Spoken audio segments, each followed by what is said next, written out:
രാഹുൽ മാങ്കൂട്ടത്തിലിനെ അയോഗ്യനാക്കണമെന്ന പരാതി നിയമസഭാ privilege and ethics committee പരിഗണിച്ചതോടെ ഇത് സംബന്ധിച്ചുള്ള ചർച്ചകൾ വീണ്ടും ചൂടുപിടിക്കുകയാണ്. ഈ മാസം 23-ന് ഹാജരാകാൻ പരാതിക്കാരനായ DK മുരളിക്ക് എത്തിക്സ് കമ്മിറ്റി നിർദ്ദേശം നൽകി കഴിഞ്ഞു. ഇതിനിടെയാണ് രാഹുലിനെ അയോഗ്യനാക്കുന്നതിനോട് യോജിക്കേണ്ട എന്ന കോൺഗ്രസ് തീരുമാനമെത്തുന്നത്.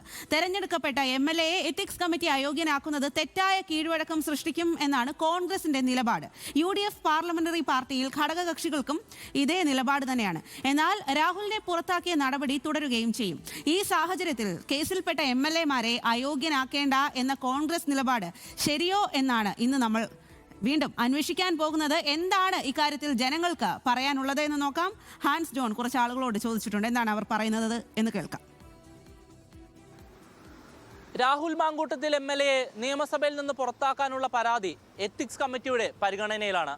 എന്നാൽ ഇല്ലാത്ത അധികാരമാണ് എത്തിക്സ് കമ്മിറ്റി ഉപയോഗിക്കുന്നതെന്നും ഏതെങ്കിലും ഒരു കേസിൽ പ്രതിയായി എന്നതുകൊണ്ട് അയോഗ്യനാക്കാനാകില്ലെന്നുമാണ് കോൺഗ്രസ് നേതാക്കളുടെ പ്രതികരണം.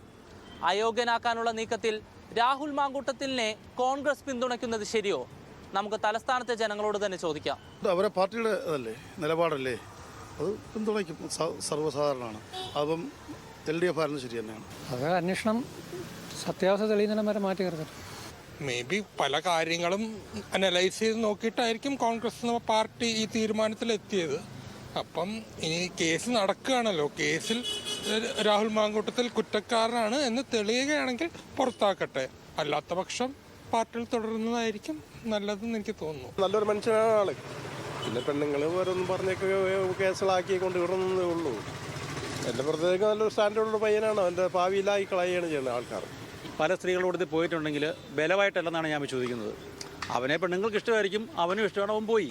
അതിനപ്പുറത്തോട്ട് എന്താണ് കാര്യം വയ്ക്കുന്നത്? കേരള രാഷ്ട്രീയത്തിൽ ഒരാണും പെണ്ണും തമ്മിൽ ലൈംഗികമായി ബന്ധപ്പെടുന്നതിന് എന്ത് കഥയാണുള്ളത്? അതാണ് ഇവിടുത്തെ വിഷയങ്ങൾ. അത് രാഹുൽ മാങ്കൂട്ടം ചെയ്ത് തെറ്റാന്ന് അദ്ദേഹത്തിന് ബോധ്യമുണ്ടെങ്കിൽ അദ്ദേഹത്തിന് വേണം രാജിവെക്കാം. അല്ലാതെ മറ്റൊരാൾക്ക് പറയാൻ യോഗ്യതയുള്ള ഒരാൾ ഈ കൂട്ടത്തിൽ ആരുമില്ല. എല്ലാവരും അവസരം കിട്ടി അതൊക്കെ ചെയ്യുന്ന ആൾക്കാർ തന്നെയാണ്, ചെയ്തിട്ടുമുണ്ട്.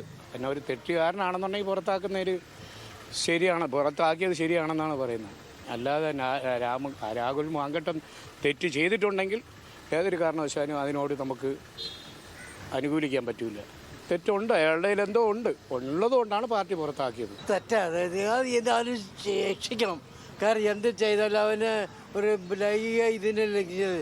പക്ഷേ ഇനി വരുന്ന തലമുറയ്ക്ക് ഇതൊരു പാഠമാകണം. അതും സസ്പെൻഡ് ചെയ്യണം. കുറ്റക്കാരനായിട്ടില്ലല്ലോ, കുറ്റക്കാരനായതിനു ശേഷം വെളിയിൽ പോകാവും. അതുവരെ MLA സത്യം ഏതെന്ന് വെച്ചാൽ അതിൻ്റെ മുന്നിൽ നിൽക്കണം. അതാണ് കോൺഗ്രസിന് എന്താണോ ശരിയാണ് എന്ന് തോന്നുന്നെങ്കിൽ അത് ഇപ്പം തന്നെ ചെയ്യണമെന്നുണ്ടെങ്കിൽ ഇവിടെ വെച്ച് താമസിപ്പിക്കരുത്, ചെയ്യണം, പുറത്താക്കണം. അതല്ല ഇവിടുത്തെ നേതാക്കന്മാർ പറയണേ. ഏത് കേസായാലും നേതാക്കന്മാർ പറയുന്ന അവർ പേരിൽ തെറ്റ് തെളിയട്ടെ, കോടതി വിധിക്കട്ടെ, എങ്കിലേ വെളിയിലാക്കേണ്ട ആവശ്യമുള്ളൂ. അങ്ങനെയല്ലേ എല്ലാവരും പറയണേ. പിന്നെ ആ പുള്ളിയെ മാത്രം അങ്ങനെ ചെയ്യുന്ന നിർബന്ധമാക്കി ചെയ്യണമെന്ന് പറഞ്ഞാൽ രാഷ്ട്രീയ തീരുമാനമാണ്. കോടതി കുറ്റക്കാരനാണെന്ന് വിധിക്കുന്നത് വരെ നടപടി സ്വീകരിക്കരുതെന്ന് ഒരു വിഭാഗം പറയുമ്പോഴും രാഹുലിനെതിരെ ഗുരുതരമായ ലൈംഗിക ആരോപണങ്ങൾ ഉയർന്ന പശ്ചാത്തലത്തിൽ അദ്ദേഹം സ്വമേധയാ രാജിവെക്കണമെന്ന ആവശ്യവും ശക്തമാണ്. തിരുവനന്തപുരത്ത് നിന്നും ക്യാമറമാൻ രോഹിൻ രാജിനോടൊപ്പം ഹാൻസ് ജോൺ, ന്യൂസ് മലയാളം.